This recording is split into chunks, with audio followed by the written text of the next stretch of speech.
हम एक ऐसे देश में रहते हैं जहां लोग अपने से ज्यादा अपने पड़ोसी या दफ्तर में अपने साथी की सफलता पर नजर रखते हैं। हमें अपने घर से ज्यादा चिंता इस बात की रहती है कि हमारे पड़ोसी ने हमसे अच्छी गाड़ी कैसे खरीद ली या दफ्तर में हमारे साथी का हमसे बेहतर प्रमोशन कैसे हो गया। लेकिन जब हम एक देश में रहते हैं तो क्या हम कभी ये भी सोचते हैं कि हमारे पड़ोसी देश में कौन सी चीज सही हो रही है, कौन सी चीज गलत हो रही है, और हम किस देश से क्या सीख सकते हैं और किस देश में होने वाली गलतियों से सावधान रह सकते हैं। डीएनए में हम अक्सर आपको दुनिया भर के देशों में सफलता के लिए कौन कौन से नए मॉडल्स अपनाए जा रहे हैं उसके बारे में बताते हैं। साथ ही ये भी बताते हैं कि किस देश ने कहां पर गलती की है जिससे हम सीख सकें। और इसी श्रृंखला में आज हम आपको चीन की कम्युनिस्ट पार्टी का इतिहास बताएंगे, क्योंकि चीन की कम्युनिस्ट पार्टी ने अपने 100 वर्ष पूरे कर लिए हैं। कम्युनिस्ट पार्टी ऑफ चाइना के 100 वर्ष पूरे होने पर चीन के तियाननमेन स्क्वायर पर एक भव्य समारोह का आयोजन हुआ, जिसमें चीन के राष्ट्रपति शी जिनपिंग ने अपनी सरकार के प्रतिनिधियों, कम्युनिस्ट पार्टी के बड़े बड़े नेताओं और देश के नागरिकों को संबोधित किया और यह बताने की कोशिश की कि China is Xi Jinping and Xi Jinping is China. यानी चीन का मतलब है शी जिनपिंग और शी जिनपिंग का मतलब है चीन। और हम ऐसा इसलिए कह रहे हैं क्योंकि शी जिनपिंग ने इस कार्यक्रम में चीन के पहले कम्युनिस्ट राष्ट्रपति माओ त्से तुंग जैसा कोट पहना हुआ था। वो बिल्कुल माओ त्से तुंग जैसा कोट पहनकर आए थे और ऐसा करके शी जिनपिंग ने ये बताने की कोशिश की है पूरी दुनिया को कि वो माओ त्से तुंग के बाद चीन के दूसरे सबसे बड़े कम्युनिस्ट नेता हैं। अपने आप को उसी लीग में रखने की कोशिश कर रहे हैं। और आप देख लीजिए, दोनों ने एक जैसे कपड़े आज पहने हैं। पुरानी तस्वीर देख लीजिए माओ त्से तुंग की और आज शी जिनपिंग की तस्वीर देख लीजिए। वही कोट है, वही स्टाइल है जिसे एक जमाने में तुंग का ट्रेडमार्क माना जाता था। आप इस समारोह की तस्वीरें देख सकते हैं और तस्वीरों से ये समझ सकते हैं कि कितना भव्य समारोह ये रहा। इस समारोह की शुरुआत में आधुनिक फाइटर जेट्स और हेलीकॉप्टर्स ने आसमान में फ्लाई पास्ट किया और हेलीकॉप्टर्स की मदद से आसमान में 100 अंक की एक आकृति बनाई गई, जो ये बताती थी कि कम्युनिस्ट पार्टी के 100 वर्ष पूरे हुए हैं। इसलिए हेलीकॉप्टर्स ने मिलकर एक 100 की आकृति बनाई आसमान में और चीन ने अपनी पूरी भव्यता इन तस्वीरों के जरिए दुनिया को दिखाने की कोशिश की है। लेकिन चीन का कम्युनिज्म यानी वामपंथ का विचार कैसे खोखला होता जा रहा है, आज हम उसके बारे में भी बताएंगे। लेकिन पहले आप ये शानदार तस्वीरें देखिए जो चीन ने दुनिया भर को दिखाने की कोशिश की है।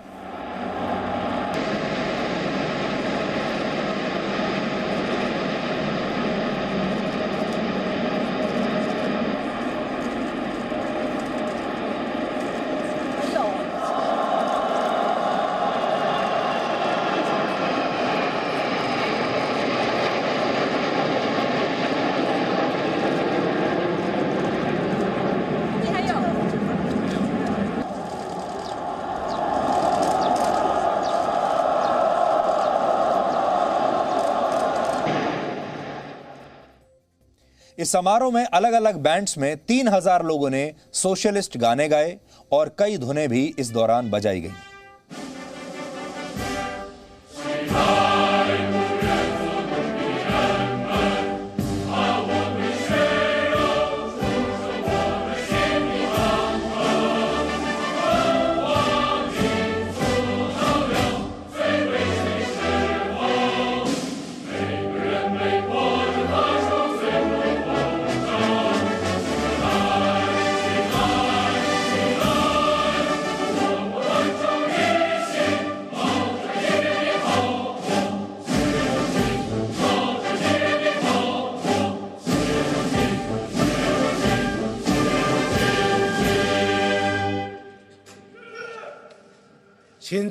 ये समारोह इतना बड़ा था, इतना विशाल था कि इस दौरान 70,000 लोगों के हाथों में चीन के झंडे थे और ऐसा लग रहा था कि ये झंडे एक साथ जैसे परेड कर रहे हों। इस दौरान 10,000 से ज्यादा गुब्बारे हवा में छोड़े गए और कम्युनिस्ट पार्टी के 100 वर्ष पूरे होने के का जो जश्न है वो इस तरह मनाया गया।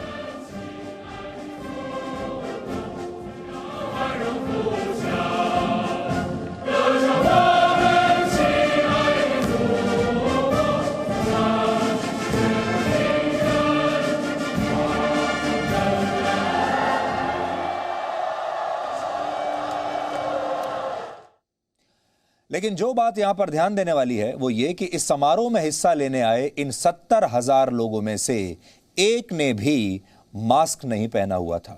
अब आप ये सोचिए, इतने सारे लोगों की तस्वीरें हमने आपको दिखाई, 70,000 लोग हैं, किसी ने भी मास्क नहीं पहना है। ये कोविड काल है, लेकिन चीन अकेला ऐसा देश होगा जहां इतनी बड़ी संख्या में लोग इकट्ठा हुए और इनमें से किसी ने भी कोविड से बचने के लिए मास्क नहीं पहना था। यह भी एक संदेश चीन दुनिया को दे रहा है। चीन ने ऐसा करके यह भी बता दिया कि जब दुनिया कोरोना वायरस की दूसरी और तीसरी लहर से संघर्ष कर रही है, तब चीन इस वायरस को हरा चुका है। चीन को कोई फर्क नहीं पड़ता और हराता भी कैसे नहीं, यह वायरस भी तो वहीं से आया है। और बहुत सारे लोग तो ये कहते ही हैं कि क्योंकि यह वायरस वहां से आया है, इसका इलाज भी चीन के पास ही है। इस कार्यक्रम में चीन ने वायु शक्ति के साथ साथ अपनी सैन्य शक्ति का भी प्रदर्शन किया और पीपल्स लिबरेशन आर्मी की अलग अलग सैन्य टुकड़ियों ने आज परेड की और इन तस्वीरों ने पूरी दुनिया का ध्यान अपनी तरफ खींचा है। और चीन यही चाहता था, क्योंकि यह मौका चीन के लिए अपनी ताकत का प्रदर्शन करने का था और उसने ऐसा किया भी।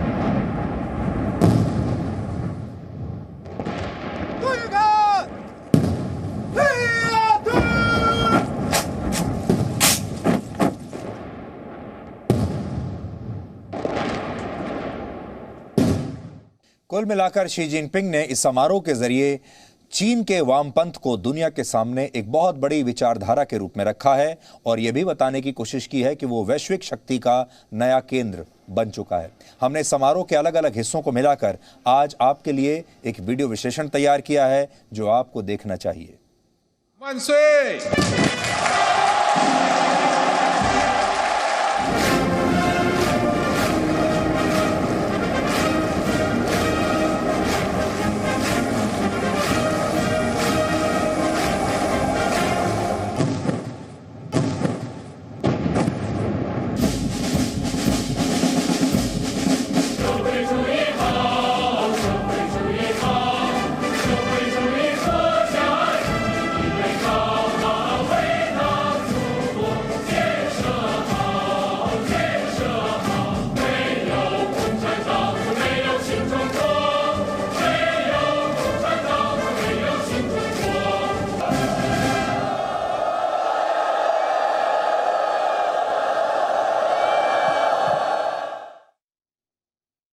आज जो बड़ी बात हम आपके साथ जिसकी चर्चा करेंगे वो ये है कि ये जितने भी लोग 70,000 लोग आपको दिखाई दे रहे थे, बड़े खुश दिखाई दे रहे थे।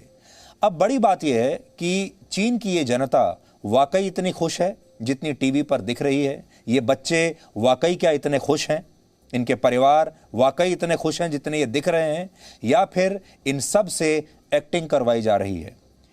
चीन के राष्ट्रपति ने इस समारोह में आज दो बड़ी बातें कही हैं। पहली बात यह कि चीन किसी भी विदेशी ताकत के सामने अब झुकेगा नहीं। ये एक तरीके से चीन ने पूरी दुनिया को चैलेंज करने की कोशिश की है। और दूसरी बात उन्होंने ये कही कि अगर कोई ऐसा करेगा, यानी चीन को झुकाने की कोशिश करेगा, तो उसे उसके गंभीर परिणाम भुगतने होंगे। शी जिनपिंग ने अपने इस भाषण में अपनी सेना को और आधुनिक बनाने की बात कही है, लेकिन शी जिनपिंग की इन बातों से आप चीन पर दुनिया के दबाव को भी महसूस कर सकते हैं जो कोरोना वायरस की वजह से पैदा हुआ है। 在中华大地上全面建成了小康社会，历史性的解决了绝对贫困问题，正在意气风发，向着全面建成社会主义现代化强国的第二个100年奋斗目标迈进。100年来，中国共产党团结带领中国人民进行的一切奋斗、一切牺牲。 तो शी जिनपिंग पूरी दुनिया को यह बता रहे हैं कि दुनिया की कोई भी ताकत अगर चीन को दबाने की कोशिश करेगी तो उसे चीन के 140 करोड़ लोगों का सामना करना पड़ेगा। शी जिनपिंग ने आज इस समारोह में एक और बात कही और वो ये कि अगर चीन को अपना सपना पूरा करना है तो ये सपना कम्युनिस्ट पार्टी ही पूरा कर सकती है। और शी जिनपिंग ऐसा क्यों कह रहे हैं, आज ये आप सबको समझना होगा। चीन की कम्युनिस्ट पार्टी की दो बड़ी ताकतें हैं, यानी दो बातों पर यह पार्टी पूरी तरह से टिकी हुई है।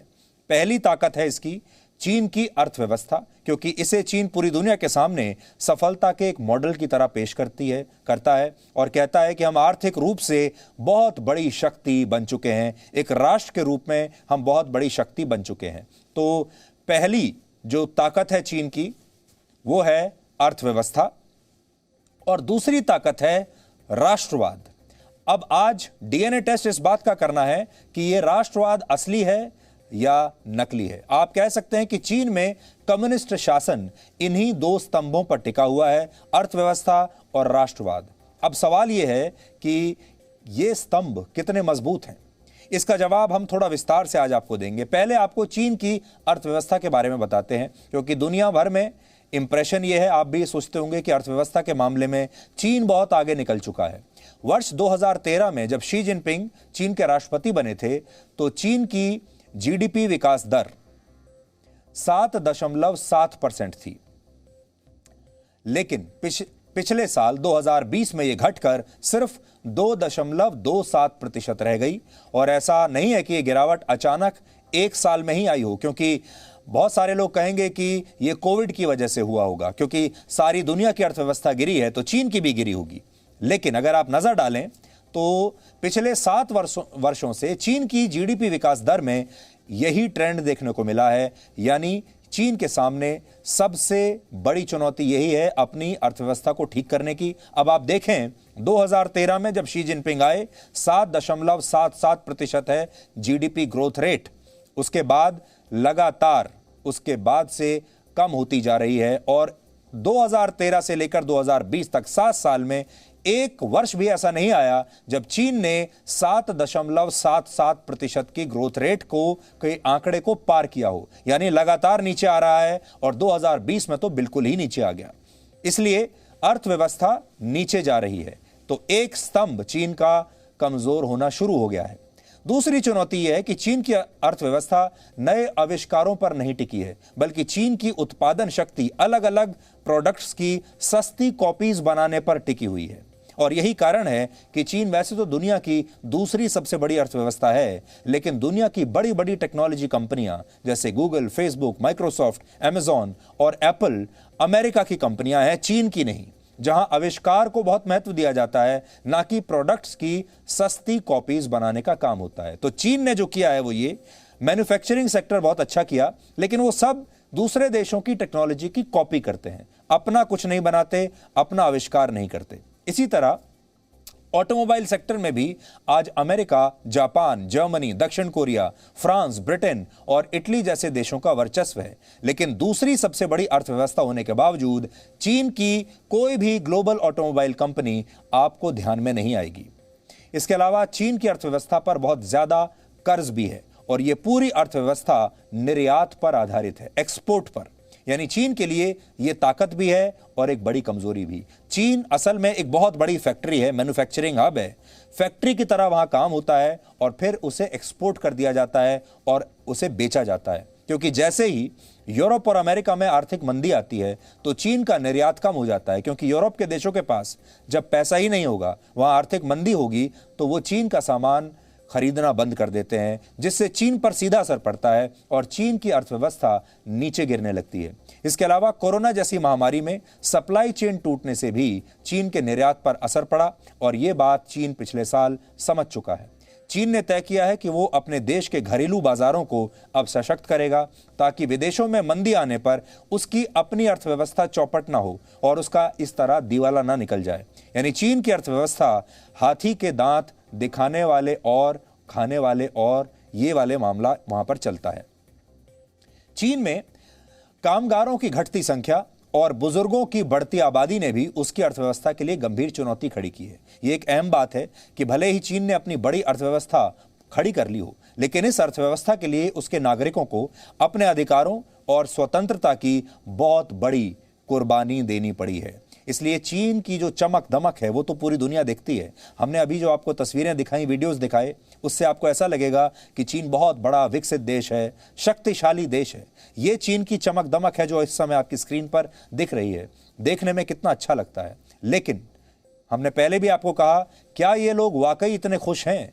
क्या इनकी मुस्कुराहट और ये जोश असली है या नकली है? क्योंकि चीन में बड़ी संख्या में इन लोगों को अपने मानव अधिकारों की कुर्बानी देनी पड़ी और ऐसे में चीन के लोग खुश तो कभी नहीं हो सकते। और इसीलिए हम आपसे कहना चाहते हैं कि आप भाग्यशाली हैं क्योंकि आप भारत जैसे देश में रहते हैं। चीन में विदेशी निवेश भी बहुत तेजी से घट रहा है। 2013 से अब तक विदेशी निवेश 3.71% से घटकर सिर्फ 1.09% रह गया है। यानी अब चीन में फॉरेन डायरेक्ट इन्वेस्टमेंट उसकी जीडीपी का केवल 1.09% है। इन तमाम बातों का सार यह है कि कम्युनिस्ट पार्टी का एक स्तंभ इस समय बहुत बुरी तरह से डगमगा रहा है और उस स्तंभ का नाम है अर्थव्यवस्था। और यही वजह है कि अब चीन आक्रामक राष्ट्रवाद की तरफ बढ़ रहा है क्योंकि ये कम्युनिस्ट पार्टी का दूसरा स्तंभ है। आज से लगभग 70 साल पहले माओ त्से तुंग ने कहा था, power grows from barrel of a gun, यानी सत्ता बंदूक की नली से निकलती है।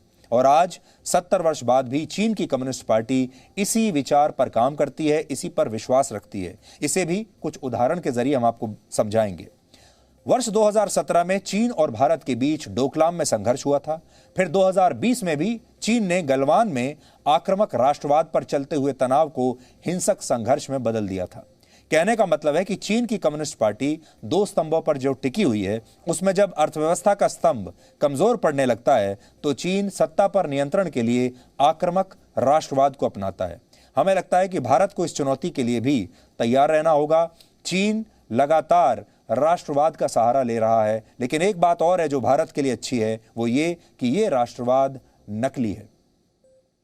एक और बात समझनी चाहिए कि चीन में अब राष्ट्रवाद की भावना कैसे कमजोर हो रही है, क्योंकि वहां जो सेना है वो भारत की सेना से बिल्कुल अलग है। वहां की सेना देश की सेना नहीं है, चीन की सेना नहीं है, बल्कि वहां की सेना चीन की कम्युनिस्ट सरकार की है। और चीन में लोग राष्ट्रवाद की भावना के साथ सेना में शामिल नहीं होते जैसा भारत में होता है।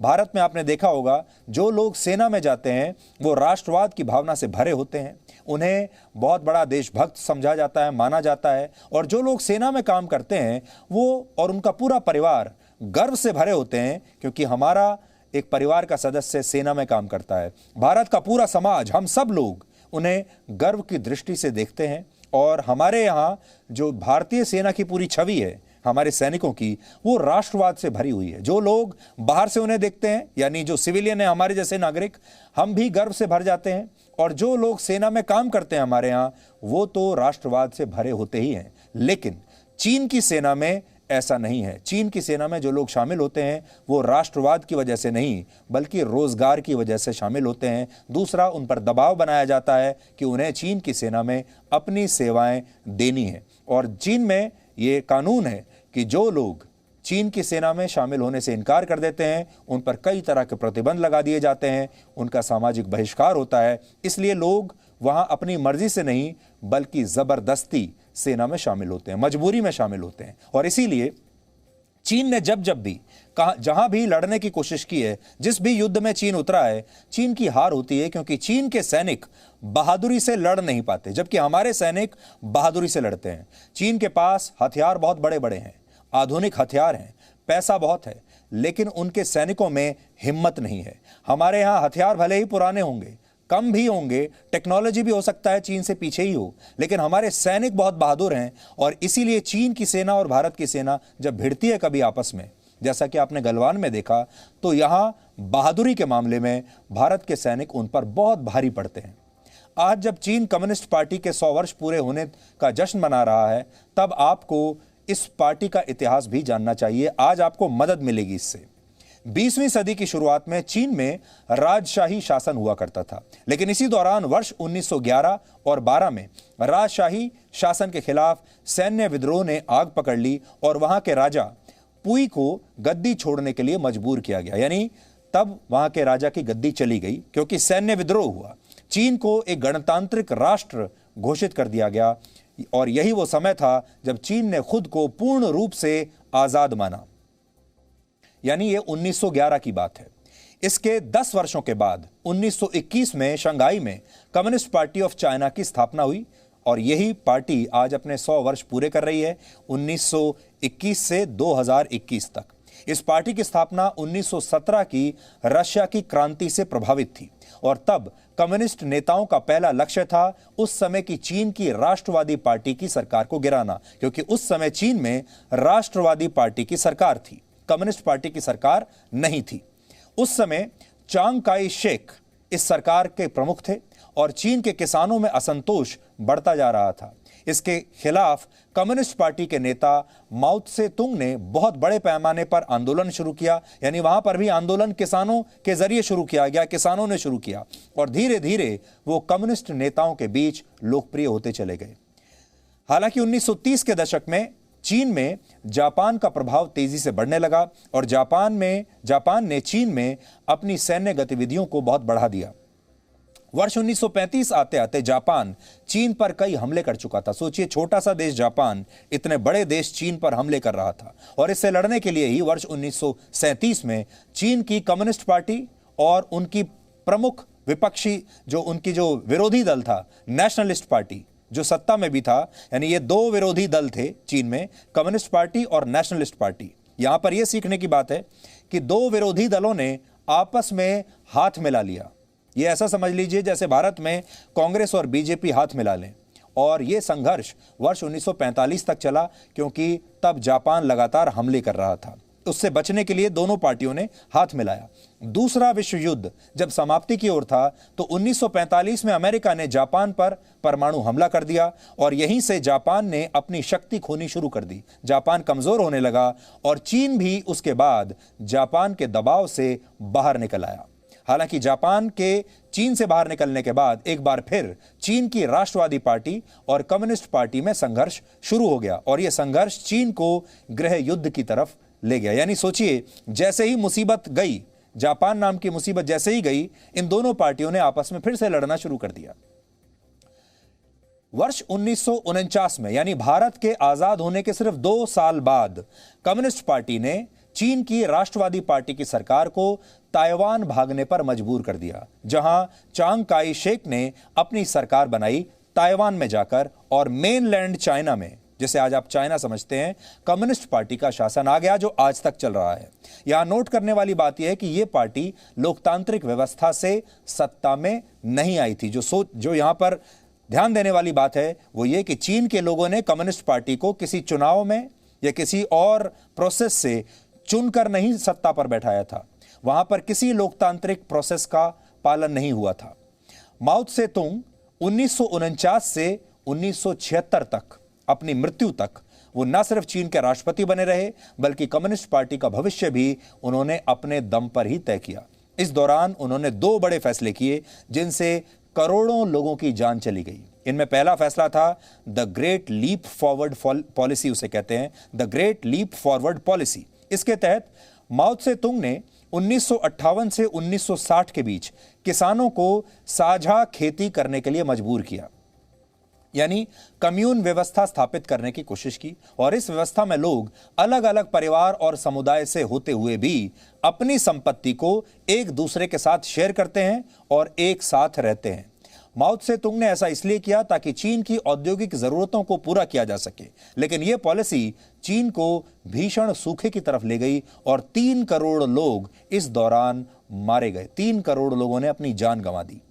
दूसरा बड़ा फैसला था 1966 का कल्चरल रेवोल्यूशन यानी सांस्कृतिक क्रांति। इसके तहत चीन में कम्युनिस्ट सोच को, कम्युनिस्ट विचारधारा को लोगों पर जबरदस्ती थोपा गया और जो लोग दूसरी विचारधारा या संस्कृति में विश्वास रखते थे, जो वामपंथ के खिलाफ थे, उन्हें इतिहास से ही गायब कर दिया गया और हर तरफ चीन की पहचान कम्युनिज्म से जोड़ दी गई, वामपंथ से जोड़ दी गई। इसके लिए चीन की ऐतिहासिक पहचान कन्फ्यूशियवाद को भी तबाह करने की कोशिश हुई।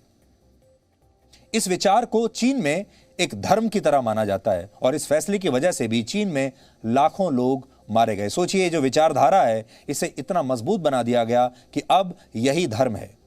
1960 का यह वही दशक था जब चीन ने भारत पर भी आक्रमण किया था और लद्दाख में अक्साई चीन की 38,000 वर्ग किलोमीटर जमीन पर कब्जा कर लिया था। आज 1962 के युद्ध की तस्वीरें आपको हम याद कराना चाहते हैं।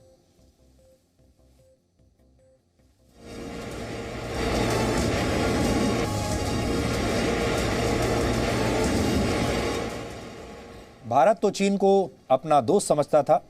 हिंदी चीनी भाई भाई का नारा भारत में गूंजा करता था, लेकिन चीन ने उस समय भी हमारे साथ धोखा किया और 1962 में युद्ध हुआ भारत के साथ और इस युद्ध में भारत हार गया था।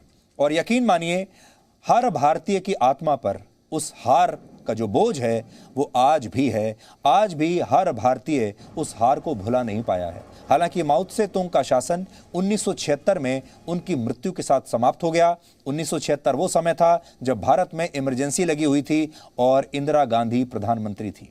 फिर 1980 के दशक में डेंग शाओपिंग का शासन शुरू हुआ, जिन्होंने माओ त्से तुंग की दशकों पुरानी आर्थिक नीतियों को खत्म कर दिया, रिवर्स कर दिया और चीन के बाजारों को पूरी तरह दुनिया के लिए खोल दिया।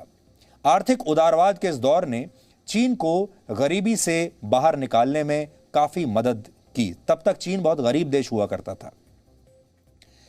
यहां हम आपको जो बता रहे हैं उससे आपको यह पता चलेगा कि चीन पिछले 7 दशकों में भारत से इतना आगे कैसे निकल गया। और बार जो हमारी केस स्टडी है आज वो ये कि कम्युनिस्ट पार्टी का शासन चीन में 1949 में आया और हमारा देश भारत 1947 में आजाद हुआ। यानी हमारी जो जर्नी है दोनों देशों की आज की स्थिति में वो लगभग एक साथ शुरू हुई। चीन के सामने भी वही समस्याएं थीं जो भारत के सामने थीं। कम्युनिस्ट पार्टी का शासन उसी दौर में शुरू हुआ जब भारत को अंग्रेजों से आजादी मिली थी। चुनौती दोनों देशों के सामने एक जैसी थी। गरीबी सबसे बड़ी चुनौती थी और दोनों के पास बहुत बड़ी जनसंख्या थी। इसलिए अब आपको हमारी बातें बहुत ध्यान से सुननी चाहिए कि चीन ने ऐसा क्या किया जो हम नहीं कर पाए। जिस चीन की जीडीपी विकास दर माओ त्से तुंग के शासन में माइनस में चली गई थी, वही जीडीपी विकास दर डेंग के कार्यकाल में 10% की दर से कई वर्षों तक बढ़ती चली गई। यानी चमत्कार हो गया। कहां आप 0 से भी नीचे हैं और फिर आप 10% की जीडीपी ग्रोथ रेट से बढ़ रहे हैं। इसी दौर में चीन ने अपनी यह पहचान बनाई कि वो दुनिया के कई देशों को उनकी जरूरत का सामान निर्यात कर सकता है। यानी चीन दुनिया की एक बहुत बड़ी फैक्ट्री बन गया, मैन्युफैक्चरिंग हब बन गया। यानी जो मेड इन चाइना की बात हम आज करते हैं उसकी शुरुआत इसी दौर से शुरू हुई थी और पूरी दुनिया में मेड इन चाइना का जो लेबल था वो चलने लगा। हर कोई भी चीज किसी भी दुनिया में कहीं कहीं किसी भी देश में खरीदिए, सब पर मेड इन चाइना लिखा है। और चीन का बना सामान अमेरिका, भारत, यूरोप के देशों में इस्तेमाल होने लगा, बिकने लगा। उस समय पूरी दुनिया चीन को वर्ल्ड्स फैक्ट्री कहती थी। दुनिया की फैक्ट्री है चीन। हालांकि आर्थिक परिवर्तन के बावजूद नागरिक स्वतंत्रता में कोई बदलाव नहीं हुआ और चीन में न तो इससे पहले के शासन में नागरिकों को किसी तरह का कोई अधिकार था, मानव अधिकारों की कोई कद्र होती थी, और ना ही इस शासन में लोगों की जिंदगी में कोई बदलाव आया। यानी लोग पहले भी गुलाम ही थे और इस दौर में भी लोग गुलाम ही रहे। बस फर्क यह आया कि अब लोगों की जेब में थोड़ा पैसा आना शुरू हो गया, लेकिन वो थे तब भी गुलाम ही और आज भी हैं। 1989 में चीन के तियाननमेन स्क्वायर पर पीपल्स लिबरेशन आर्मी ने एक छात्र विद्रोह को बहुत क्रूरता से कुचला था। इसे आप इस तस्वीर से भी समझ सकते हैं। उस जमाने में यह बहुत बड़ी खबर बनी थी जब हजारों छात्र इसमें मारे गए थे और चीन की सेना टैंक लेकर इसी जगह पर उतर आई थी जहां आज इतना भव्य समारोह आप देख रहे थे। ये चीन की सेना उसी जगह पर उतर आई थी और ये जो तस्वीर हम आपको दिखा रहे हैं बहुत मशहूर है। इसमें एक चीनी छात्र सेना के टैंकों के सामने बड़ी बहादुरी के साथ खड़ा हो गया।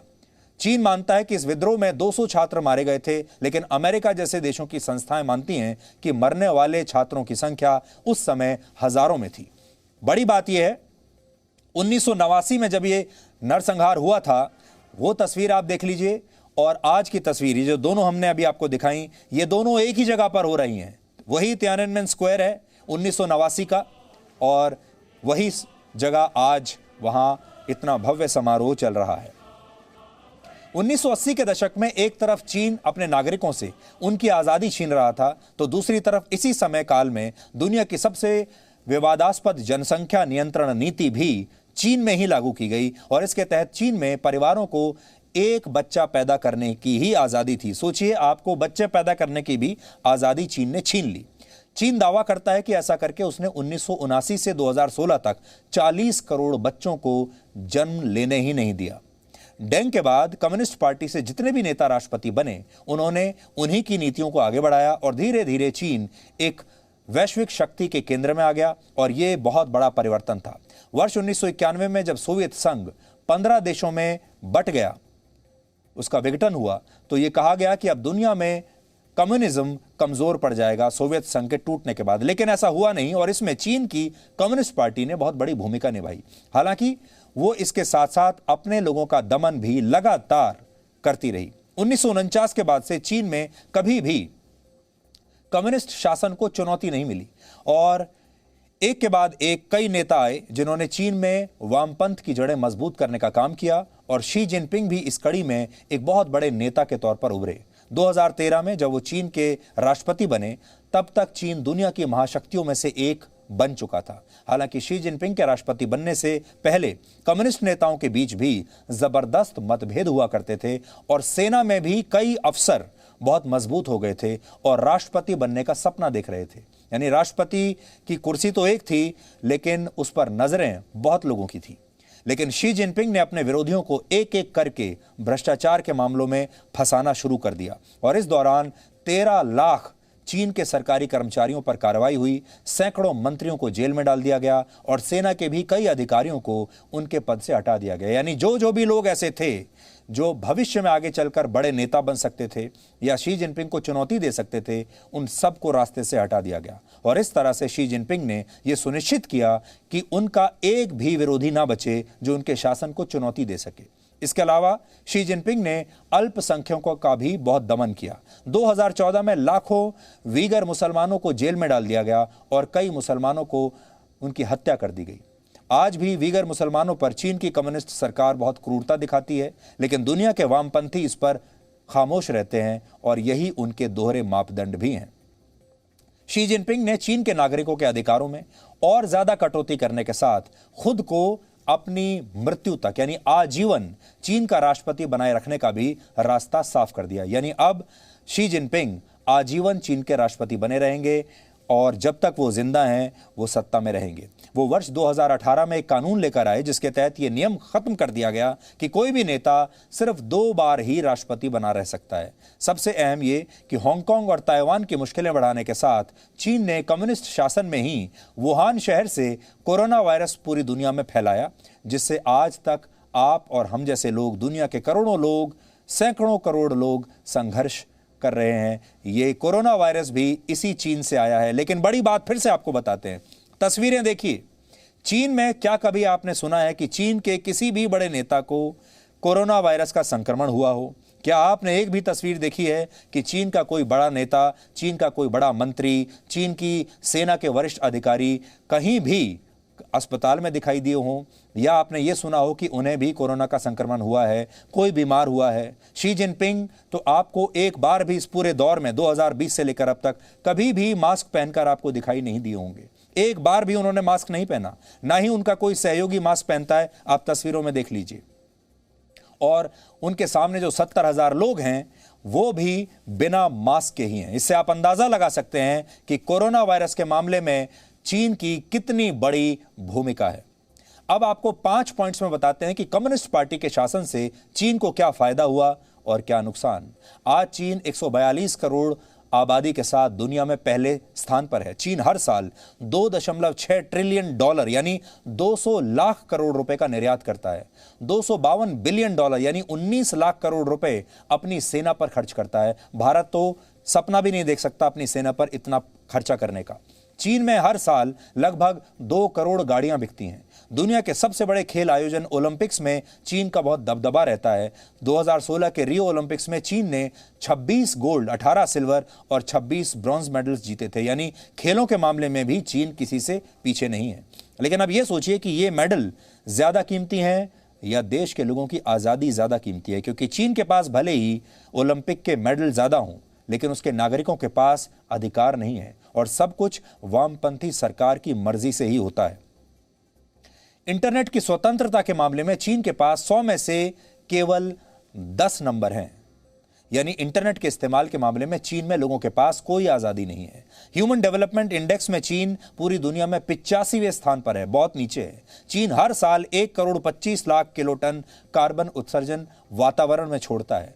चीन में पूरी दुनिया में सबसे ज्यादा लोगों को मौत की सजा सुनाई जाती है। चीन में मीडिया को रिपोर्ट करने की कोई आजादी नहीं है। वहां मीडिया भी सरकार की मुट्ठी में रहता है। सरकार से पहले परमिशन लेनी होती है, तब आप कोई रिपोर्टिंग कर सकते हैं। वहां पर प्रेस की कोई आजादी नहीं है, सोशल मीडिया की कोई आजादी नहीं है, मीडिया की कोई आजादी नहीं है। दुनिया की दूसरी सबसे बड़ी अर्थव्यवस्था होने के बावजूद चीन की 50% आबादी को राष्ट्रीय आय का सिर्फ 14.4% हिस्सा ही मिलता है, जिससे वहां आर्थिक असमानता बढ़ती जा रही है। गरीब और गरीब हो रहे हैं, अमीर और अमीर होते जा रहे हैं। लेकिन आप शिकायत किसी से नहीं कर सकते, सरकार के खिलाफ बोल नहीं सकते, अखबार सरकार के खिलाफ लिख नहीं सकते, टीवी चैनल वही चलते हैं जिन्हें सरकार चाहती है। चीन की एक कहानी आज हमने आपको इसलिए दिखाई कि चीन दूर से जब यहां बैठकर आप देखेंगे तो बहुत चमकदार दिखता है, लेकिन चीन के लोगों से पूछिए कि वहां रहना किसी सजा से कम नहीं है। इसलिए आपसे हम ये कहना चाहते हैं कि भले ही चीन में कम्युनिस्ट पार्टी की सरकार 1949 में आई हो और हम 1947 में आज़ाद हुए हैं, भले ही चीन ने हमसे पैसा ज़्यादा कमा लिया होगा, चीन के पास हमसे फैक्ट्रियां थोड़ी बड़ी होंगी, चीन के पास सेना भी हमसे बड़ी होगी, हथियार भी हमसे थोड़े ज़्यादा होंगे, लेकिन जो खुशी भारत के लोगों को मिलती है, जो आज़ादी भारत के लोगों को है, जिस वातावरण में हम सांस ले सकते हैं, वो चीन के लोगों को नसीब नहीं है। इसलिए शुक्र मनाइए कि आप भारत में रहते हैं, चीन में नहीं। Presenting B News app available on Google Play and App Store. Download it now.